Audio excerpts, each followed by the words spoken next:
तो कैसे हैं आप लोग। एक बार वापस से आपका स्वागत है मेरे चैनल में। आज मैं आपके लिए लेके आया हूँ, हमारे एक टॉपिक है आरएस मेंस का। मेंस में एक टॉपिक आता है फूड प्रिजर्वेशन या खाद्य परिरक्षण। इस टॉपिक से लगातार परीक्षाओं में कई प्रश्न पूछे गए हैं और वैसे सामान्य जो दूसरी परीक्षाएं होती हैं जैसे आईएएस या अन्य परीक्षाएँ, तो उनमें भी इससे संबंधित कई प्रश्न आते हैं। तो आपको इसके बारे में नॉलेज होनी चाहिए। तो यदि आप देखेंगे तो आपका ज्ञान भी बढ़ेगा, साथ ही साथ आपकी परीक्षाओं के लिए भी ये काफ़ी ज़्यादा उपयोगी सिद्ध होगा। तो आज हम बात करेंगे, एक टॉपिक है, टॉपिक का नाम है खाद्य परिरक्षण या फूड प्रिजर्वेशन। तो शुरू करते हैं फूड प्रिजर्वेशन की। तो खाद्य परिरक्षण क्या होता है? खाद्य परिरक्षण एक ऐसी प्रक्रिया है, मतलब कि खाद्य परिरक्षण वह प्रक्रिया है जिसके माध्यम से हम क्या करते हैं, जिसके द्वारा भोजन को लंबे समय तक ताज़ा, सुरक्षित और पोषक बनाए रखा जाता है। कि ऐसा बनाए रखा जाता है कि बहुत समय तक हम उसको काम में ले सकें।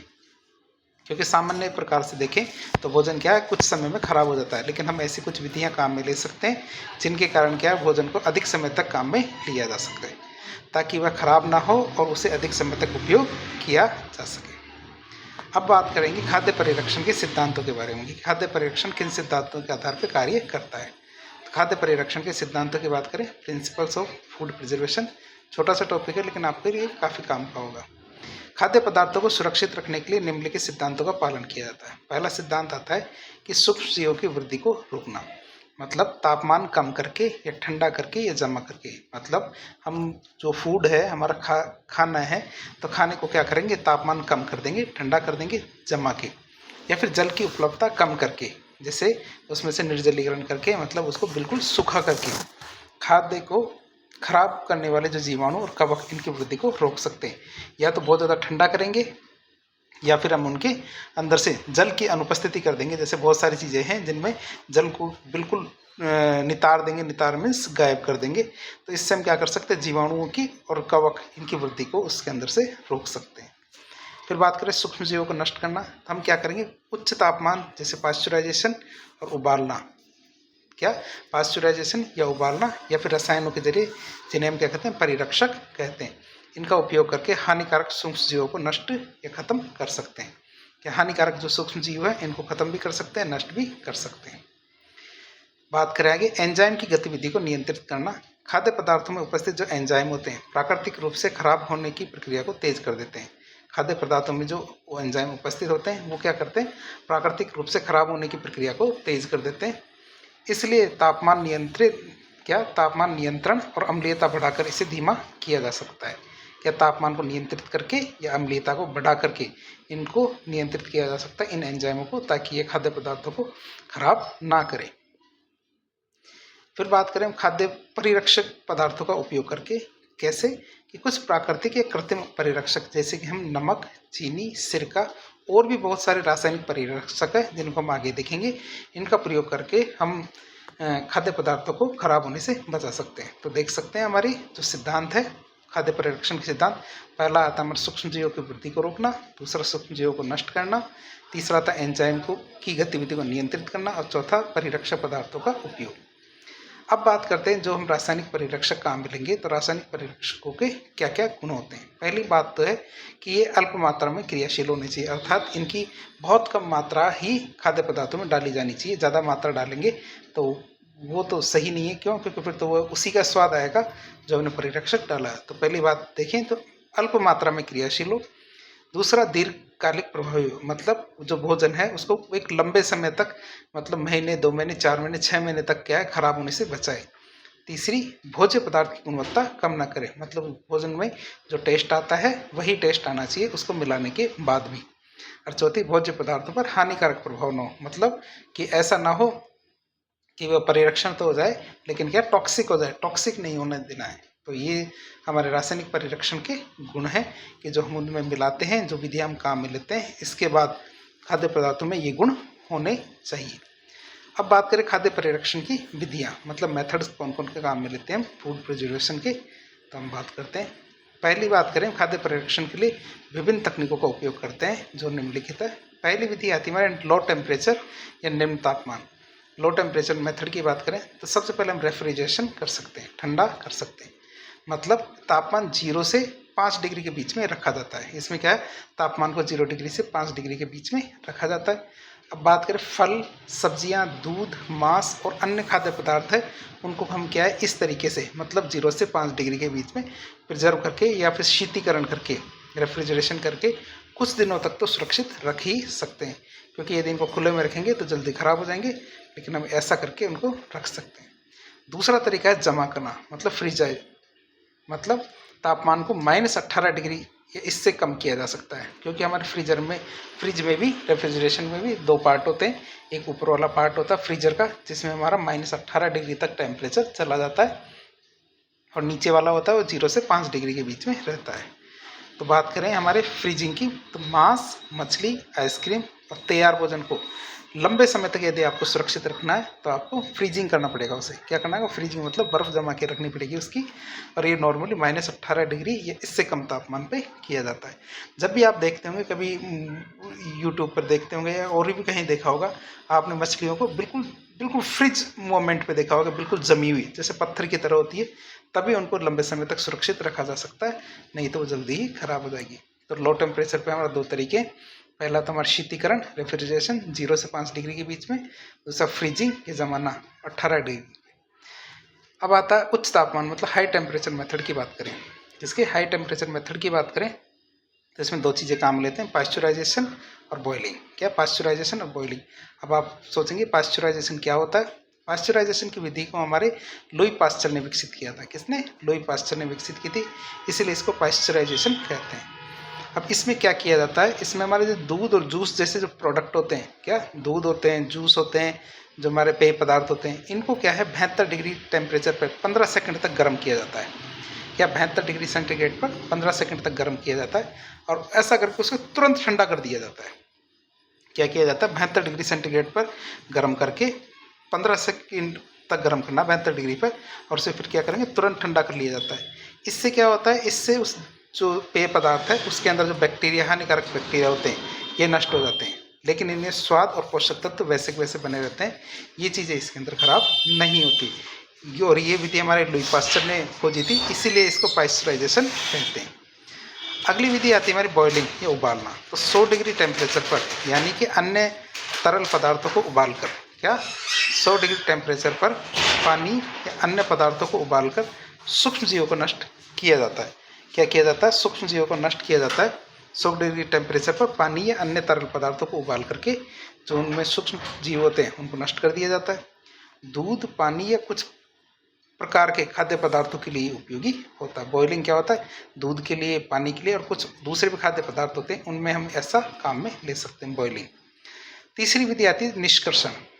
तीसरी विधि कौन सी आती है, निष्कर्षण, जिसे कैनिंग या बॉटलिंग कहते हैं। कैनिंग या बॉटलिंग मतलब कई चीज़ें क्या होती है, जैसे हमारी पेप्सी होती है, बहुत सारे ऐसे पेय पदार्थ होते हैं, उनको कैन में या जो हमारे बंद डिब्बे होते हैं इनके अंदर बंद करके रखा जाता है। तो इससे भी क्या है, भोजन काफ़ी समय तक सुरक्षित रह सकता है। जैसे भोजन को पहले गर्म किया जाता है और फिर वायु रुद्ध डब्बे मतलब कैंस होते हैं, उनके अंदर बंद कर दिया जाता है। मतलब कि पहले गर्म करने से क्या होता है, उसके अंदर जीवाणु और जो हमारे बैक्टीरिया होते हैं ये हमारे क्या नष्ट हो जाते हैं। नष्ट होने के बाद क्या है, उनको फिर वो वायु रुद्ध जो हमारे कैंस होते हैं, डब्बे होते हैं, उनके अंदर उनको बंद कर दिया जाता है। ये क्या बैक्टीरिया फफूंद को बढ़ने से रोकता है। फिर कैनिंग करना या बॉटलिंग करने से क्या होता है, उसके अंदर जो बैक्टीरिया फफूंद होते हैं इससे बढ़ने से रोकती है। फिर बात करें जल की उपलब्धता कम करना, तो ऐसा करके हमने देखा 3 तरीके थे हमारे उच्च तापमान के। एक तो पाश्चराइजेशन था 72 डिग्री पर 15 सेकंड के लिए, फिर दूसरा बॉयलिंग था 100 डिग्री पर गर्म करके, और तीसरा निष्कर्षण मतलब वायु रुद्ध जो डब्बे होते हैं मतलब कैनिंग या बॉटलिंग करके। फिर आता हमारा जल की उपलब्धता को कम करना। क्या जल की उपलब्धता को कम करना, रिड्यूसिंग मॉइस्चर मेथड की बात करें तो निर्जलीकरण मतलब डिहाइड्रेशन या ड्राइंग करके, मतलब खाद्य पदार्थों में से हम पानी को निकाल करके सूक्ष्म जीवों की वृद्धि रोक सकते हैं। क्यों? क्योंकि सूक्ष्म जीव अपनी वृद्धि पानी के माध्यम से ही करते हैं। यदि हम खाद्य पदार्थों में से पानी को निकाल दें तो सूक्ष्म जीव अपनी वृद्धि नहीं कर पाएंगे। सूरज की रोशनी में तो सोलर ड्राइंग या मशीन इलेक्ट्रिक डिहाइड्रेटर इनका उपयोग किया जा सकता है। इसमें हम क्या कर सकते हैं, सूरज की रोशनी, जैसे हमारे खाद्य पदार्थ होते हैं, जैसे आलू की चिप्स होती है, बहुत सारे ऐसे खाद्य पदार्थ होते हैं, हम उनको काम में लेने से पहले क्या करते हैं, उनको सूरज की रोशनी में रख देते हैं। इससे क्या होता है, सोलर ड्राइंग होती है, मतलब सूर्य की रोशनी की वजह से वो ड्राई हो जाते हैं, सूख जाते हैं, क्योंकि उनका पानी भाप बन के उड़ जाता है। या फिर हम मशीन भी काम में ले सकते हैं इसके लिए। मशीन कौन सी काम में लेंगे? Electric dehydrator. ये मशीन काम में लेंगे। इस मशीन को काम में लेने से क्या है, उनके अंदर का जो पानी है वो भाप बन के उड़ जाता है। अब पानी बाहर निकल जाएगा उनसे, तो इससे क्या सूक्ष्म जीवों की वृद्धि रुक जाएगी। अब ऐसी चीज़ों को हम कहाँ कहाँ काम में ले सकते हैं? इनको हम सूखे मेवे, मिर्च, मछली, आलू के चिप्स, इस तरह के खाद्य पदार्थों के अंदर काम में ले सकते हैं। फिर बात करें नमक और चीनी का उपयोग। क्या नमक और चीनी के उपयोग की बात करें, सॉल्टिंग और सुगरिंग की, तो खाद्य पदार्थों में अधिक मात्रा में नमक और चीनी डालकर पानी को अवशोषित कर लिया जाता है। खाद्य पदार्थों में हम क्या करते हैं, नमक और चीनी डाल करके पानी को अवशोषित कर लिया जाता है, जिससे क्या सूक्ष्म जीव जीवित नहीं रह पाते। जो पानी के घोल जैसे हमारे मुरब्बे होते हैं, हमारे जो अचार होते हैं, तो इनके अंदर नमक और पानी क्या करते हैं, जो पानी होता है उसको अवशोषित कर लेते हैं, जिससे सूक्ष्म जीव जीवित नहीं रह पाते। जैसे हमारा अचार है, जैम है, मुरब्बा, तो ये बहुत ज़्यादा काम आता है। तो ये क्या करते हैं, जो खाद्य पदार्थ होते हैं उनमें से पानी को अवशोषित कर लेते हैं। फिर हम बात करें तो ये तो हमारे प्राकृतिक मेथड हो गए। अब हम बात करें तो केमिकल मेथड या फिर हमारी रासायनिक विधियाँ, इनको भी काम में ले सकते हैं। जैसे खाद्य पदार्थों को सुरक्षित रखने के लिए रासायनिक परिरक्षक मिलाए जाते हैं। जैसे एक हमारा आता है सोडियम बेंजोएट। सोडियम बेंजोएट जो हमारे शीतल पेय और जैम, इनके अंदर उपयोग में लिया जाता है। अब बात करें तो इसका केवल 0.06 से लेकर 0.1% सांद्रता वाला विलयन फलों के रस और अचार, इनके परिरक्षण में काम आता है। कितना? 0.06 से लेकर 0.1% सांद्रता वाला विलयन फलों के रस, अचार, इनके परिरक्षण में काम आता है। फिर आता सॉर्बेट। सॉर्बेट की बात करें तो सॉर्बिक अम्ल के लवण होते हैं। सॉर्बेट क्या होते हैं? सॉर्बिक अम्ल के लवण होते हैं, और इनका प्रयोग दूध, पनीर के उपयोग से बनी सामग्री के परिरक्षण के लिए काम आता है। या दूध और पनीर के उपयोग से जो सामग्रियाँ बनती है उनके परिरक्षण में ये सॉर्बेट काम आते हैं। बात करें प्रोपियोनिक की अम्ल की या प्रोपियोनेट की बात करें तो इसका प्रयोग हम पापड़, बेकरी और बिस्किट परिरक्षण में करते हैं। किसमें? पापड़, बेकरी या बिस्किट के परिरक्षण में करते हैं, ताकि ये बहुत जल्दी खराब ना हो। फिर आता सल्फर डाइऑक्साइड गैस। तो ये सूखे फल और जूस होते हैं, उनके परिरक्षण में काम आते हैं। लेकिन हम सल्फर डाइऑक्साइड तो गैस होती है, अब इस गैस को तो कैसे डाल सकते हैं, लेकिन हम ऐसे क्या करेंगे, इसमें पोटेशियम मेटाबाइसल्फेट डाल देंगे। क्या? जो हमारे सूखे फल होते हैं, जूस होते हैं, तो इनमें क्या डाल देंगे, पोटेशियम मेटाबाइसल्फेट डाल देंगे। जैसे ये डालेंगे थोड़े समय के बाद इसमें से सल्फर डाइऑक्साइड गैस निकलेगी, जो हमारे क्या परिरक्षण में सहायता करेगी। फिर बात करें नमक और सिरका की। नमक और सिरका की बात करें, सॉल्ट और विनेगर की, तो अचार और सॉस, क्या अचार और सॉस, इनके परिरक्षण में हमारे नमक और सिरका काम आता है। फिर बात करें पैराबीन्स की। पैराबीन्स की बात करें तो इसका प्रयोग टमाटर की चटनी, सॉस के परिरक्षण में किया जाता है। तो इसका प्रयोग कहाँ करते हैं? टमाटर की चटनी के लिए, सॉस के परिरक्षण में किया जाता है। पैराबीन्स चेहरे की त्वचा को कभी कभी नुकसान पहुंचाते हैं, इसलिए पैराबीन्स मुक्त उत्पादों का उपयोग त्वचा पर किया जाता है। जैसे ये उस पर ऐसा टैग लगाएगा जैसे पैराबीन्स फ्री वाला, कि जैसे इसके अंदर पैराबीन्स का उपयोग नहीं किया गया है। तो ये हमारे टमाटर की चटनी या सॉस होते हैं, इनका उपयोग इनके परिरक्षण में करते हैं। अब बात करें हमारा जो रेडिएशन मेथड है, इसके माध्यम से भी हम परिरक्षण कर सकते हैं। किससे? रेडिएशन मेथड या फिर हमारे विकिरण के माध्यम से। कैसे? कि खाद्य पदार्थों को गामा किरणें, जो हमारे गामा रेज होते हैं, या फिर एक्स किरणें, तो इनसे हम क्या करते हैं, विकिरणित करते हैं। मतलब क्या करते हैं, इन पे इन विकिरणों को डालते हैं। इनको विकिरणों को डालने से क्या होगा, इनके विकिरणें डालने से जीवाणु और जो उनके अंदर फफूंद होते हैं ये नष्ट हो जाते हैं। क्या होते हैं? इनके अंदर जो जीवाणु और फफूंद होती है ये नष्ट हो जाती है। और इनका उपयोग क्या है, विकिरण का उपयोग हम आलू, प्याज, मांस, मछली और मसाले, इनके अंदर के जो जीवाणु होते हैं, फफूंद होते हैं, उनको खत्म करने के लिए करते हैं। तो इस तरह से आज हमने जीवाणुओं, क्या कहते हैं, खाद्य परिरक्षण के बारे में नॉलेज ली। अब निष्कर्ष के रूप में देखें तो खाद्य परिरक्षण भोजन को खराब होने से बचाने के लिए बहुत ही महत्वपूर्ण प्रक्रिया है। यह विभिन्न तरीकों से किया जाता है, जैसे तापमान नियंत्रण, ठंडा करना, गर्म करना, जल को की मात्रा को कम करना, रासायनिक परिरक्षक का उपयोग करके, विभिन्न तकनीक के माध्यम से।